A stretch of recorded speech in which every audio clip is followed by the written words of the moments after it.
2047 पर्यंत राबवलेला आहे। तर 1 लाख आदिवासी बहुल गावे आहेत या कार्यक्रमामध्ये। भारतामध्ये 1 लाख गावे आदिवासी, 3000 ब्लॉक्स म्हणजे तालुके घेतलेले आहेत त्यांनी, 550 पेक्षा जास्त जिल्हे घेतलेले आहेत आणि 30 राज्य किंवा केंद्रशासित प्रदेश यांच्यामध्ये हा कार्यक्रम त्यांनी आयोजित केलेला आहे।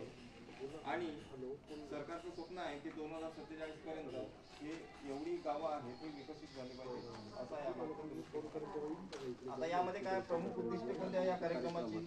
जबाबदार, पारदर्शक आणि उत्तरदायी शासनाला प्रोत्साहन देणे, खालून वर जाणाऱ्या दृष्टिकोन सहभागात्मक नियोजन सुलभ करणे, सक्रिय तक्रार निवारण आणि अभिप्राय प्रणाली संस्थात्मक करणे, राष्ट्रीय व राज्य योजनेची सहकार्याने अंमलबजावणी सक्षम करणे, विकसित भारत 2047 शी संलग्न सूक्ष्म स्तरावरील दृष्टिकोन अंमलात आणणे, वस्त्यांपासून तर राज्यापर्यंत